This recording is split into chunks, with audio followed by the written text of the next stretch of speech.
a rioter who people might remember for wearing a Camp Auschwitz sweatshirt with the word staff on the back when he stormed the Capitol, was just sentenced in D.C. And I mentioned that sweatshirt because it came up in court, right?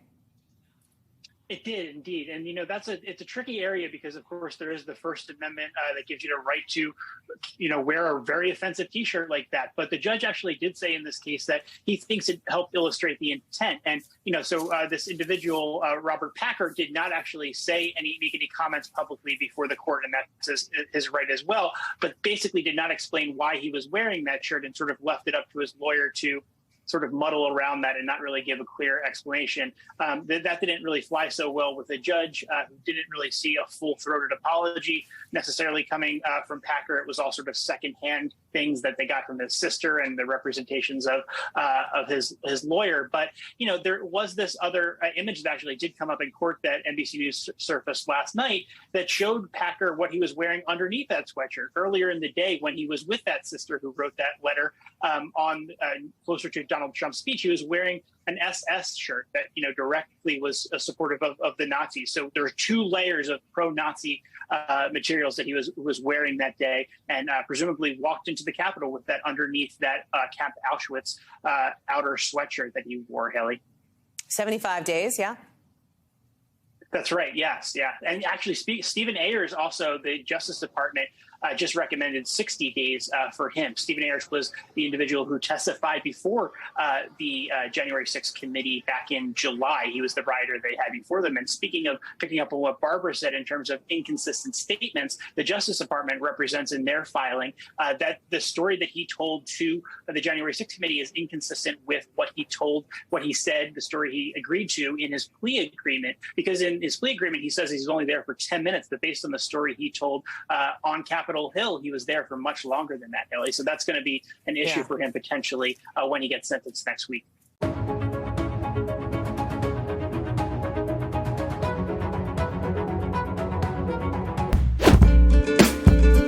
Well, Vladimir Putin is meeting with two of Russia's most powerful allies as his war in Ukraine suffers serious setbacks on the battlefield. The Russian president spoke with the Iranian leader on the sidelines of a regional security summit in Uzbekistan. He also met with his Chinese counterpart, Xi Jinping, in their first face-to-face encounter since Moscow invaded its neighbour nearly 7 months ago. This is a diplomatic show of force coming just days after Russia's humiliating retreat in northeastern Ukraine. Well, hours earlier, in yet another display of unity, the Russian and Chinese navies conducted joint patrols in the Pacific Ocean. Well, President Putin praised President Xi for his position on the war. Like Russia, China has refrained from even using the word invasion. CNN's Ivan Watson joins me now live from Hong Kong. And do we have a sense of what Putin and Xi spoke about today? Yeah, we're getting the first lines out from these two leaders and their comments, Becky. And judging by what we're hearing from Vladimir Putin, he alludes to what sounds like some unease on Beijing's part about the conduct of this war. I'm going to read you a statement that Putin said across an enormous table and hall from the Chinese president. He said, quote, "We highly appreciate the balanced position of our Chinese friends in connection with the Ukrainian crisis.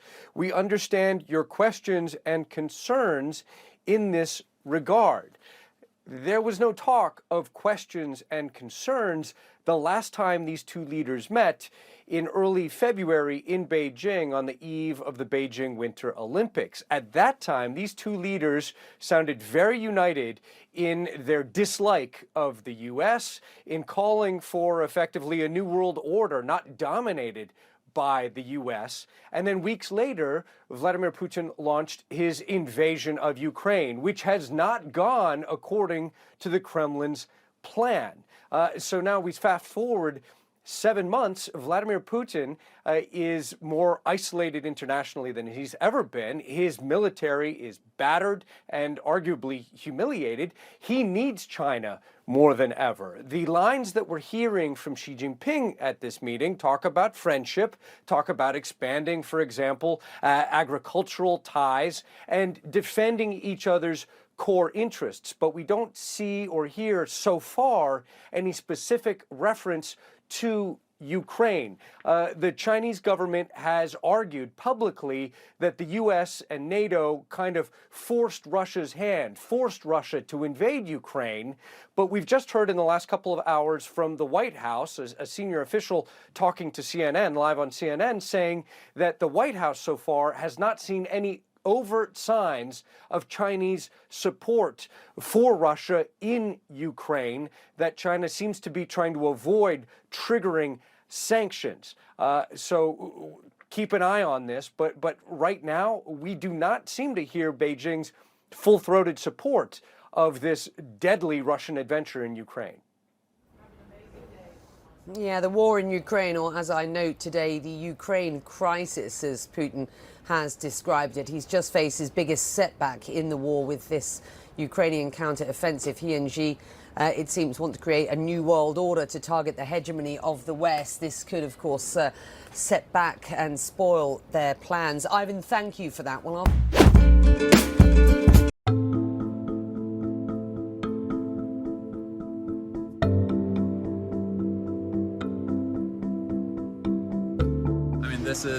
This is fully a political game in their minds, to use human beings, women and children, as political pawns and to try to create chaos.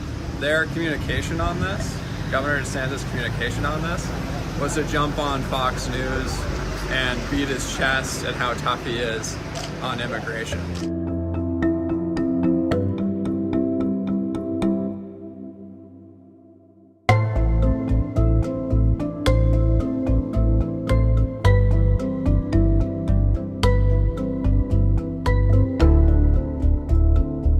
People here, the immigrants that showed up, were met not with chaos but by compassion, by islanders who stepped up and helped give them the support that they need. And I think that shows the best of this community. I think it shows the best of America.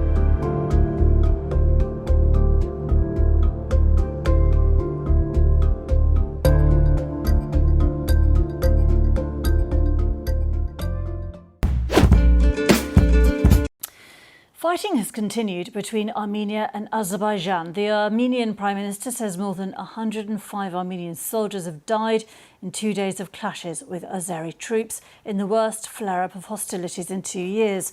This despite a truce mediated by Russia. Armenia accused the Azeris of breaking the ceasefire and using heavy weaponry against civilian and military targets. Azerbaijan said the renewed fighting had started with artillery attacks on its positions. The US State Department spokesman Ned Price spoke about the situation. To be very concerning. We are deeply concerned about continued attacks along the Armenia-Azerbaijan border. We've seen continued attacks now for a second straight day. We are particularly disturbed by continued reports of civilians being harmed inside Armenia. Secretary Blinken, Ambassador Rieker, Assistant Secretary Dawn Fried, others in her bureau have had a number of conversations, including with Armenia and Azerbaijan, but with other concerned stakeholders and partners. Well, our correspondent Rayhan Dimitri, who's in Tbilisi in Georgia, has been telling us about the latest developments. Well, the ceasefire that was agreed last night, it appears to be holding. And also it's relatively calm now in Yerevan, the Armenian capital, following a night of protests. Thousands of people came out to the streets in Yerevan to demand Prime Minister Nikol Pashinyan's resignation, following his statement in the Armenian parliament, in which he said that he would be ready to sign a peace agreement with Azerbaijan, provided Azerbaijan withdrew its forces from the Armenian territory. What we know is that in the 2 days of fighting, Azerbaijan had entered the Armenian territory and occupied 10 square kilometers of the sovereign Armenian territory. That's in addition to similar incursion that happened last May.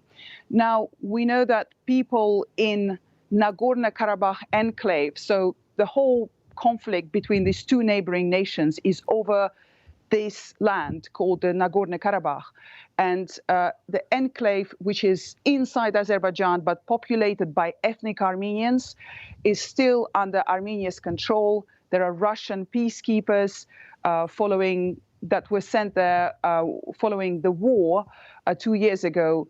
Now, people in the capital, Stepanakert, which is called Khankendi in Azeri, are out in the streets. They want clarity. They want to understand what Nikol Pashinyan meant by saying that he would be ready to sign a peace agreement with Azerbaijan, whether that peace agreement will be on Azeri terms, and what would it mean for people living in Nagorno-Karabakh. Rayhan.